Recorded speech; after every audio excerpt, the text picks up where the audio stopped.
Welcome to this week's Treasury Career Corner podcast, where I interview Treasury professionals about their Treasury careers. Each and every week, I talk to treasurers about how they built their careers, where they are now, and where they see both themselves and the Treasury profession going to next. In this week's show, joined by Steve Harper, General Manager Treasury Europe at NIDEC Europe. Now, some people might not know NIDEC. NIDEC are an integrated sales company based in the Netherlands, comprising NIDEC Servo, Techno Motor, basically centered around communications, home appliances, industrial equipment. So, sort of a specific niche group, as it were, but very international and everything else. I'm actually going to get Steve, as usual, to explain a bit more about NIDEC later. Steve and I have known each other for many years. We were just talking before the show, and I've spoken a couple of days ago. A lot of the guys I interview on the show, in the US, for instance, well, they'll start out in banking and they'll make a move into corporate treasury, discover it through their clients and so forth. A lot of UK and European guys tend not to. They go straight into corporate treasury or accidentally move into it and stuff. Steve's slightly unusual in that regard. He started off in banking treasury, or banking rather, in the UK, before discovering the wonderful world of treasury. Steve, as always, enough from me. Perhaps explain how you started off your career, if you would, and then let's go all the way through to now. Over to you, sir. Yeah, thanks, Mike. So, I think sort of after university, I sort of probably fell into banking as opposed to, seeking it out, but realizing that, it was a very solid, good founding sort of as to my basic finance knowledge, if you wish. But I soon found that the UK banking sector was rather limited in what it was trying to achieve with its so-called graduate management trainee programs. And so I moved across through a number of American banks and then through into American bank commodity houses. So when you find yourself in that situation in the early 90s, it was a relatively dangerous place to be. But having sort of gleaned a fairly wide experience through the sector, I actually decided to move into corporate.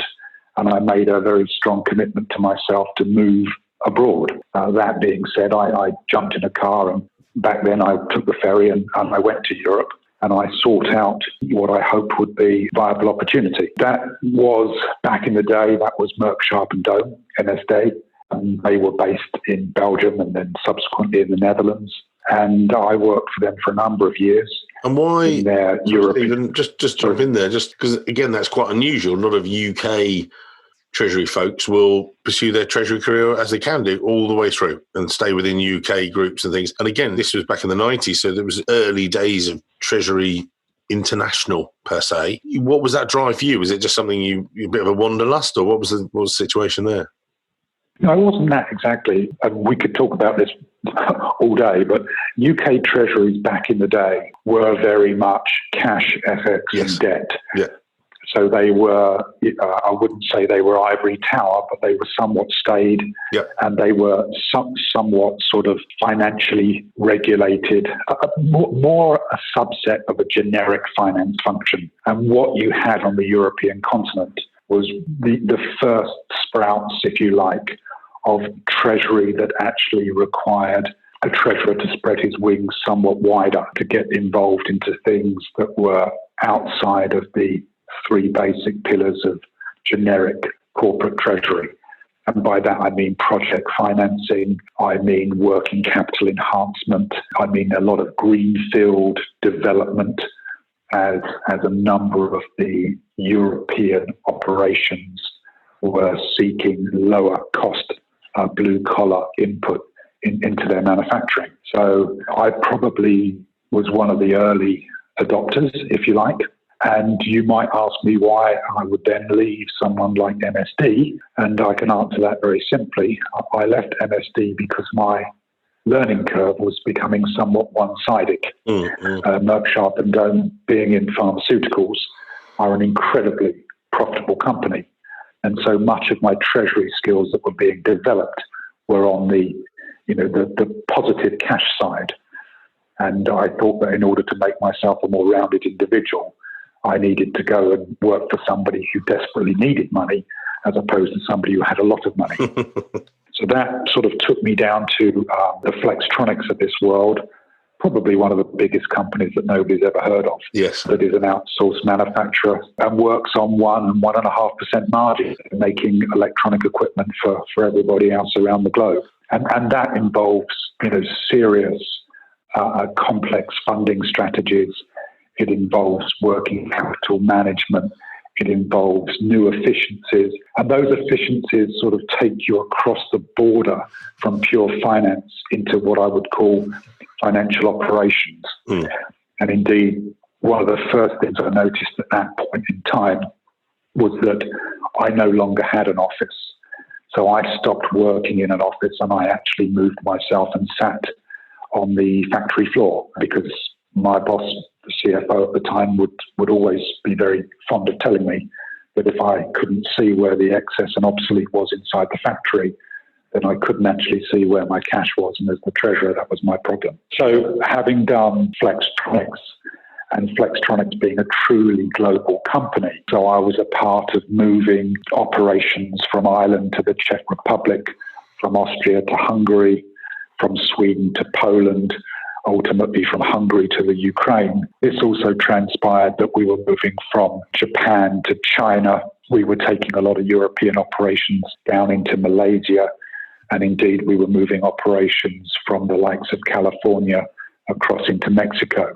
And that meant that I was traveling 90% of the time. I had offices around the globe because we were always trying to apply best practices wherever we learnt them to our other factories. And as such, the company sort of profited from that very flexible workspace allowance that it gave its employees. And with that international exposure, if you like, you're meeting these, so, and again, for the listeners, Flextronics, you headquartered in Vienna, but we're covering California, you're doing China and stuff. How are you finding the differences in attitudes towards treasury and, towards finance, and sort of what was it like with that international? Because you were truly, traveling the globe. Yeah, and I think at that point in time, what you notice is you notice who are the early adopters, and the early adopters are those typically who need to adopt quickly when your margins are that low and that small. So the European businesses were being driven by people like Alcatel and Philips and Ericsson at that stage, all of who were struggling to come to terms with what was a much more multicultural environment that didn't have so many borders. Don't forget, Mike, this is the very early days of everybody moving their manufacturing to China, everybody setting up their shared service centres in the likes of Chennai, India and Mexico. So you saw very advanced techniques within Europe, and you saw a lot slower adoption within the US because it didn't need to move as fast. The US still had its own supply chains in place, and it was very tried and tested. It didn't need to look too far beyond. And it takes a global downturn to really make people appreciate or see that their cost structures perhaps need to be amended. And then you did that for a number of years and grew the sort of function and things like that. But then you thought, Vienna to Australia. You've made some great moves. So, that's one of the things we wanted to focus on, the cultural shift in Treasury. What was it like in then making a move? Yeah, so that was an interesting one for me because obviously I'd been at sort of the cutting edge of what Treasury had to offer because, as I said, the margins were so low. I mean, without being unkind to Australia was running about 7 or 8 years behind the likes of California and Europe at that stage. And I was asked to go down there to the world's largest packaging company. And Australia is a huge continent by itself, but it still was looking very much at Australian customers. It had 4 banks that were all A-rated. It was safe, it was rich, and it was somewhat stagnant. Now, ultimately, if you're going to remain more than just one of the shining lights of the Australian pension funds, you need to move and adapt. And one of the things I needed to do was to take what Australia had, effectively move it to Europe to create a European Treasury Centre so that the changing dynamics of the business had the infrastructure there to cope with it when it arrived. So I went down to Australia, taking with me basically experience that was maybe 5 or 6 years ahead of what they had. This was a time when Australians typically did Australian bond issuance. They didn't do private placements. They didn't do Swiss private high net worth individual borrowing. They didn't even consider really issuing money in anything other than Australian, and perhaps occasionally looking towards the US dollar. But that meant that their underlying assets weren't really being adequately mirrored by the financing they had in place. It was an out-of-date loan portfolio that they had that needed to sort of be updated and revised, and the maturity profiles sort of reset, if you like. How did you find the teams different? Because by this stage, you'd gone UK, you'd gone Vienna, in Austria, and certain cultural things, but then exposure to other areas. Then you're in Australia. What was the Treasury teams like? Because then also wanted to sort of pick on that with then the move back to Switzerland sort of thing. So, just go through the sort of the team culture sort of move. When I first started out, particularly sort of Belgium and the Netherlands, you're never going to find just people from Belgium or the Netherlands. You're going to find Spanish, French, Germans. You're going to find everything. So it's very multilingual. It's a different facets of experience. If you think that a lot of European colleagues go to technical universities as opposed to purely, learning economics or accounting or finance, so you get a different skill set. You probably get a lot stronger analytical base, but you probably get a slower development chart. And what I mean by that is a lot of my male colleagues would have done either military service or its equivalent. The overseas educational structure sometimes starts later and finishes later, particularly in the German-speaking world. So you find more mature, more technically able individuals who perhaps have less experience than you might be used to. So it's a different fit. When you get down through Asia, and with Flextronics, my offices were in Vienna, they were in Brazil, they were in the US, and they were in Asia. And you get different people everywhere. Probably the hardest region to work is Asia, and that's purely cultural, where people are incredibly polite, relatively subservient, probably have worked through one company for most of their working career. So you don't get the sort of bounce back that you would find in an American or a European workplace, where people are very forward at offering their opinion. So they're more reticent. So it's harder sometimes to read the group. In Australia, you get 100% Australian workmates. Yeah, but what's an Australian, right? Because effectively that means they're an Australian Greek, they're an Australian Italian, they're an Australian German, an Australian English. So you get the underlying culture, but you don't, it's not immediately obvious. Yeah. The security of the environment in which they work means that people are less committed to the company and more committed to their career path. I would say that, Mike. And then just talk us through the next few moves, because for people listening, again, they might not know, you made some really interesting ones internationally, which again, you've let Treasury truly take you around the world. I remember when I first ever started in Treasury recruitment, I liked the idea of maybe you could take us to different conferences, with wife and kids and things like that. And it truly has. We then established a business we did a lot of stuff in Asia Pacific. That market went down. Our US business is flying. And so, again, I do a lot of speaking when it's not cancelled from various viruses and things like that. But, we've had, I was due to be doing Texas, Chicago, New York. And we will do a lot of those speaking gigs later on in the year. But the great thing with Treasury, it's a truly international language. International language of Treasury. I love that one. With you. Write that down. Yeah, I'll copyright that quick. So with yourself, and as you walk through, you sort of went, you did Melbourne, Australia, Switzerland, Australia, back again. Was it just for the air miles? What's going on? Yeah, obviously, nothing beats a good 26-hour flight, right? Yeah, exactly.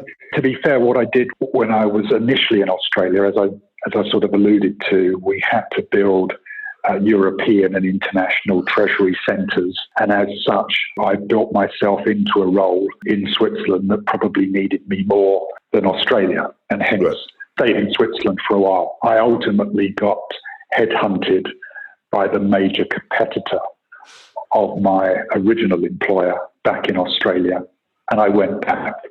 I mean, in hindsight, I think that was probably a mistake. There is a term that they use called boomerang poms, where people who emigrate to Australia always want to come back to Europe, and then they always want to come back to Australia, and so on and so forth. The lifestyle and everything you do and everything you can imagine are so incredibly different. It's almost like living two lives. But for me, the moves that I've made, I've always stayed very close to manufacturing.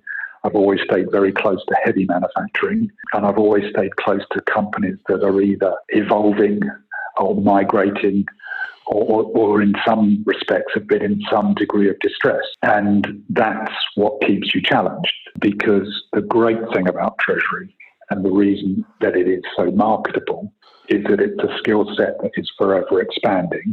Yeah. And then better than that, you never have to do the same job in the same office with the same people every day, right? So, it's like you're taking it as an armory sort of that you take with you, and you know that wherever you apply it, the situations might be slightly different. But if you've covered enough breadth and depth, then you can slot right in. So, I mean, Treasury can be very plug and play in that regard.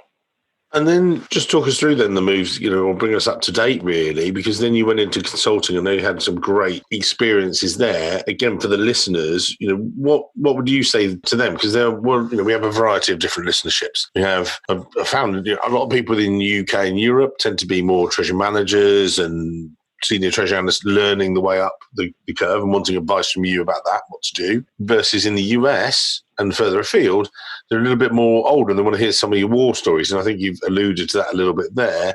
But, just going back with that, you made these other moves. So talk us through the rest of it sort of thing.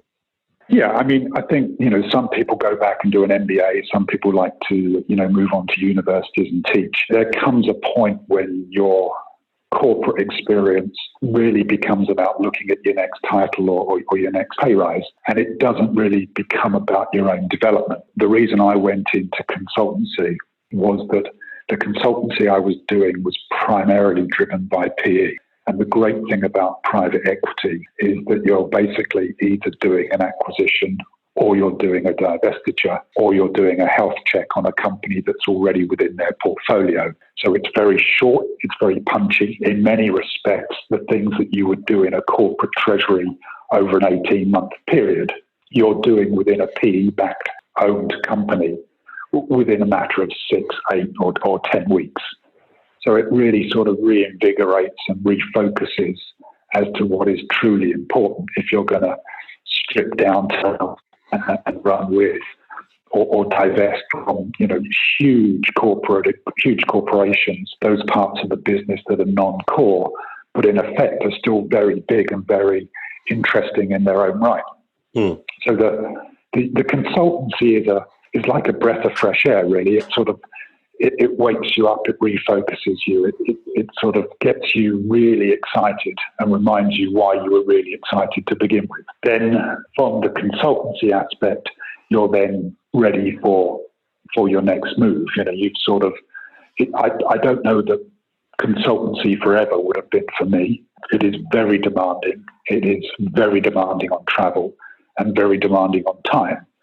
So, there's a lot of 20-hour days. And there's a lot of time, when you're 6 or 7 weeks away from the family just because you're working on a project timeline. What I've done most recently is I've come to the Netherlands, which is a great place to work, irrespective from wherever you come from or whatever nationality you are. It's very liberal and it's very embracing. I work now for a major Japanese corporate that is probably basically the world's largest maker of electronic motors, be that they're in the windmills or the electric cars or in home appliances. Again, a hugely different culture, a Japanese yen-dominated culture, a culture that is not overly familiar with expanding and making acquisitions overseas. So a large part of my role is in M&A and is in expansion. NIDEC is a company that makes basically 6 acquisitions per annum. It's in a growth phase, but it's in a development phase, and that growth is taking place outside of its country of birth. And with yourself and springboarding from that experience, what would you be saying to people? We're facing challenging times around the world, and people are saying, "Oh, this virus and everything else." And Treasury's prepared for it, and this is what you do. You guys spend your days, looking at planning for situations. Then they come up and go, "Oh, hang on, press the button," sort of thing. Now, I know that you've used all that stuff in your back pocket, if you like, but then bringing it to the fore, you and I spoke before that it's much more about integrating with the CEO, CFO, COO, and things like that, and bringing the Treasury to front and centre. How have you done that, and what have you used from your past experiences to do that? It's a very good point. I would say, Mike, that even 10, 15 years ago, Treasury was always a subset of finance. And when you sort of read an advertisement, perhaps coming from yourself, it would have said that, you had this cross-fertilization with tax and accounting and finance. And I think that's no longer the case. I think very much now my cross-fertilization, to use a term I don't really like, but it's with procurement. It's certainly within sales. It's certainly within inventory management. And I think that the corporate treasurer has become a corporate crossover into operations. I mean, if you look at where, it's very hard to find an area now where you can really make a huge difference. Now, once upon a time, it would have been securitizations. It might even have been receivables factoring. Now people look at the supply side. Everyone's very concerned with the supply chain. Everyone's very concerned with inventory management. A lot of the accounting changes have made some of the more exotic solutions a little more unpalatable. So you really have to work with, the guys in departments that you once might never have thought about visiting in order to get Treasury up to date. I look at excess and obsolete inventory numbers. I look at inventory turns. I look at inventory breakdown as to whether or not it's raw material, work in progress, or finished goods. I look at logistics. And when and that all brings in commodities, so commodities are a much, much bigger part of the Treasury portfolio than it ever used to be. There's very few things that are manufactured out there that don't have copper, zinc, or aluminium in them. There's a lot of people looking at their footprint. So, whether or not transportation costs are something that you should be taking into account. And ultimately, when you're in manufacturing, I think that people look at you now as to the footprint that you leave. Mm. So I think you and I both know, Mike, that very soon the likes of your S&P and Moody's ratings will take into consideration your green footprint, not just your financial footprint. And so, when I'm looking now to issue bonds, I go straight to the green bond market. I don't go anywhere else because the green bond market allows me to assist the company in other ways in terms of how it's perceived or how it promotes itself. And we're just very lucky that being in electronic motors, we qualify in a number of those categories to be able to issue that. Hmm. But it's important, yeah. So let's look at you for a moment, and just on that, just as we wind up today's show, looking at the future for Treasury, that was a nice segue, actually. We didn't actually do it on purpose. But, where do you see the sort of future Treasury? You touched there on the sort of green stuff coming in, but what other things are you thinking? I sometimes say on various shows that the CFO is using the treasurer as their scout, pushing them forward and things like that. Is that something that you see yourself, or is that, what are you seeing the future role of the treasurer, as it were? It's a good one. I think if I could answer it in two ways. Number one, it depends on your CFO. It depends whether or not you have an inward-looking CFO or an outward-looking CFO. A lot of CFOs are either ex-treasurers or frustrated treasurers, and a lot of CFOs are accountants who don't want to be overly involved in Treasury. What I would say is that I think treasurers are becoming more involved in the business per se. A really good example of that would be customer contracts and supplier contracts. Once upon a time, they would have just passed you by. Yeah. But now, of course, you're looking for embedded derivatives. Mm. You're looking for whether or not you're purchasing in the right currency. Are you moving the foreign exchange exposure to the level or to the counterparty who's best able to cope with it? Mm. So you think it's very normal that you're charging your suppliers in dollars. well, if you charge them in renminbi, would it be a more advantageous price to you? Would it remove some of the pressure of the foreign exchange exposure on the supply chain? So you're becoming much more integral. The customers you take on, the suppliers you take on, the supply chains that you're building. And I think that's a good thing, because we may as well be blatantly honest, Mike. And I would say that, what used to be the three pillars of treasury, cash, FX, and debt, they're not that complicated. If you learn them, you know them. Yeah. And the interest factor that surrounds them, albeit you might be implementing a new treasury management system, or you might be managing a very large risk portfolio, and those would be specific treasurers. I think the widening of the remit into the business is good.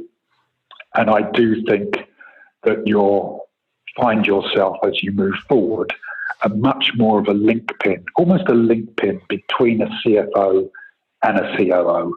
And that probably, if we're going to approach an end to this conversation, makes a much more attractive future for what is deemed to be a corporate treasurer. So, I think a lot of the time treasury nowadays, and as I've seen it evolve in my treasury recruitment career, has been, as you talked about, those three pillars, if you like, of treasury, and then it's about everything else you do now. In the early days, that was and that's what I learned. Cut my teeth on. I remember first ever asking about, my treasury about lockbox processing 20 years ago. Oh God, But then once you learn all about that, and then you learn the next levels and things, and got to know that, then treasury is about so much. It's about the integration with the business. When I'm recruiting this big role, as we know, in Saudi Arabia, corporate treasurer, and it's actually about. There's a lot of assumed, well, we know the person is going to be a complete subject expert. They're going to know all those different areas. That's already a tick in the box. That's by the time you've been 20 years in it, they assume you've been around the block and you've got the progression. It's all about everything else. And, bringing that into the sort of to close today's show, if someone looks at your LinkedIn profile and they say, do you know what, I want to have a similar background to Steve, I want to do something like that, or follow, take it around the world, what are the tips you would give them? And again, we'll put your LinkedIn profile in the show notes. What tips would you give to people? I would say, firstly, I think I would follow your desire to learn. I would say there's an old adage, right? If you're under 40 and you don't move every 4 years, you're crazy. If you're over 40 and you move every 4 years, you're crazy. But I don't quite buy it. I think industry, jurisdictional, social experience. At the end of the day, a good treasurer is all about breadth and depth, right? And it's being supremely flexible. And even if you're doing a very similar remit, you will do it very differently in different places around the globe. You'll know when to stop. And funny enough, as you know, Mike, there aren't many people who carry on in treasury as long as the likes of you and I. Mm-hmm. And that's because if you're getting it right, you'll still love it and you'll still stay in it. I'm almost saying that if you get it wrong, you'll move on, you'll graduate, you'll cross over into something else. And that's fine too. A lot of people like to move into FP&A. A lot of people like to become a CFO. But I honestly think that if you want to stay away from the pure accounting side, then I think Treasury probably offers you a much more interesting career. And I've never been limited by borders. I only go where the job is. I only go where the most interest is.